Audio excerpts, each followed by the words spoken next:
हाय। इस वीडियो में हम किरचॉफ्स करंट लॉ या किरचॉफ्स जंक्शन लॉ के बारे में सीखेंगे। तो बेसिकली किरचॉफ्स करंट लॉ एक बहुत ही सिंपल लॉ है जिसको समझने के लिए हम ये तीन रेजिस्टर्स का इस्तेमाल करेंगे। जैसे कि आप देख सकते हैं कि ये तीन रेजिस्टर्स एक ही नोड के साथ कनेक्टेड हैं। इस नोड को ही जंक्शन भी कहा जाता है। तो अगर कोई करंट इस रेजिस्टर में दाखिल होता है तो उस रेजिस्टर के थ्रू गुजरकर फिर इस नोड से दूसरे रेजिस्टर में इस तरफ और फिर नीचे वाले रेजिस्टर में भी डिवाइड हो जाता है। लिहाजा अगर एक करंट I1 इस रेजिस्टर में एंटर होता है तो इस नोड से गुजरने के बाद वो करंट I2 और करंट I3 में डिवाइड हो जाता है। लिहाजा किरचॉफ्स करंट लॉ ये बताता है कि I1 should be equal to I2 plus I3, यानी I1 जो है वो I2 और I3 को मिलाने से हासिल होगा।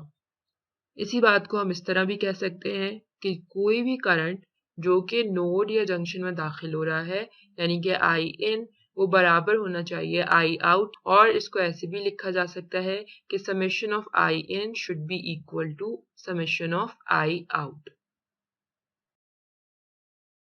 तो ये जो पहली इक्वेशन है इसको हम इक्वेशन 1 का नाम देंगे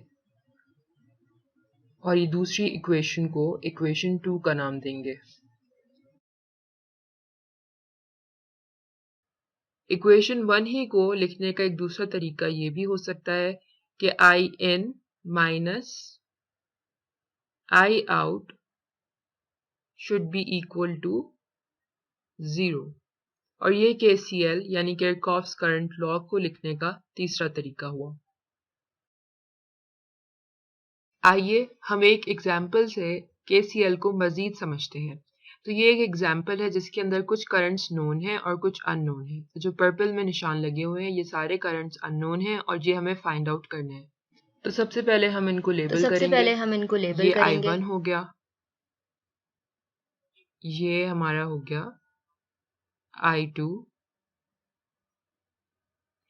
फिर ये हम I3 मार्क कर लेते हैं, ये I4 और ये सबसे आखिर में I5 मार्क कर लेते हैं। उसके बाद हम नोड्स मार्क करेंगे। तो पहली नोड A हो गई, दूसरी B हो गई, तीसरी ये C हो गई। अब नोड C के ऊपर अगर मैं देखूं तो यहाँ पर तीन करंट्स मौजूद हैं, 1 एम्पियर्स, I2 और 2 एम्पियर्स। तो इनकी हम इक्वेशन बना लेते हैं। यहाँ पर 2 एम्पियर्स नोड के अंदर एंटर हो रहा था तो 2 is equals to 1 plus I2 हो जाएगा क्योंकि ये दोनों करंट्स इससे लीव कर रहे थे। लिहाजा यहाँ से I2 की वैल्यू हमें 1 एम्पियर्स मिल जाएगी। उसके बाद हम अगली नोड पर अगर देखें, नोड D जो है यहाँ पर भी तीन ही करंट्स इन्वॉल्व्ड हैं। यहाँ पर जो 1 एम्पियर है वो एंटर हो रहा है तो वो मेरी इक्वेशन पे लेफ्ट साइड पे आ गया, और 3 एम्पियर्स और I4 यहाँ से एग्जिट हो रहे हैं तो वो हम राइट साइड पर लिख लेंगे। तो इस तरह हम I4 की वैल्यू 2 एम्पियर्स फाइंड आउट कर सकते हैं। उसके बाद अगली नोड के लिए मैं जाने से पहले यहाँ पर पहले करंट्स लिख लूँ। 2 एम्पियर्स की वैल्यू हमने फाइंड आउट की थी I4 के लिए और 1 एम्पियर्स I2 के लिए। अब हम ये साइड की सारी कैलकुलेशन मिटा देते हैं और नोड E पर I5 फाइंड आउट करते हैं। तो नोड E पर आप देख सकते हैं कि I5 एंटरिंग करंट है, इसी तरह से 2 एम्पियर्स भी एंटरिंग करंट है तो वो मैंने एक तरफ लिखे, इज इक्वल्स टू की दूसरी साइड पर सिर्फ 2 एम्पियर्स आएगा क्योंकि सिर्फ एक लीविंग करंट है, और यहाँ से I5 हमारा 0 एम्पियर्स आया।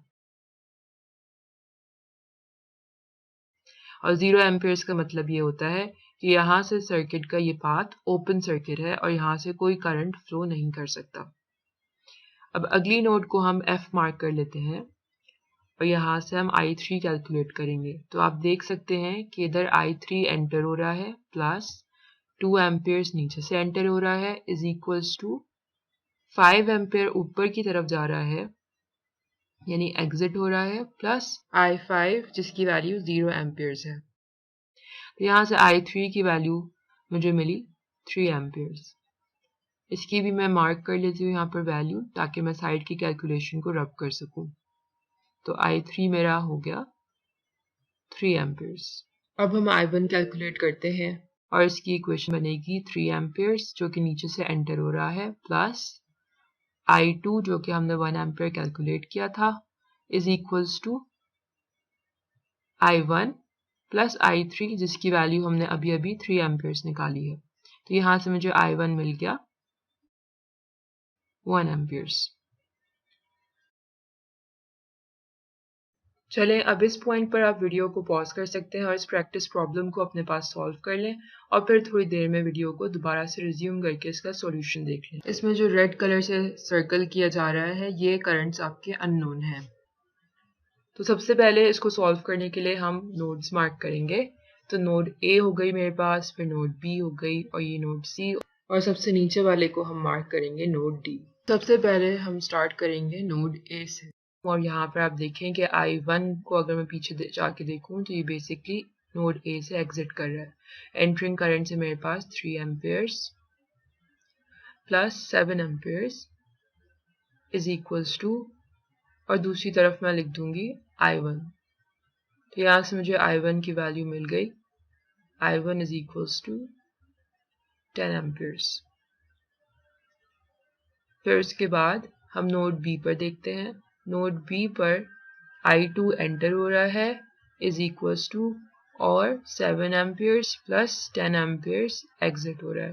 तो यहाँ से I2 डायरेक्टली मुझे मिल गया 17 एम्पियर्स। आगे देखें नोड सी के ऊपर I3 मेरे पास एंटर हो रहा है प्लस 10 एम्पियर्स भी साइड से एंटर हो रहा है। तो इक्वेशन की दूसरी साइड पर हम लिखेंगे 3 एम्पियर्स क्योंकि वही करंट एग्जिट हो रहा है। तो I3 यहाँ से मुझे मिल गया -7 एम्पियर्स, जिसका मतलब ये है कि 7 एम्पियर्स उसका मैग्नीट्यूड है और माइनस का मतलब ये है कि करंट की डायरेक्शन हमने उल्टी अज्यूम की है।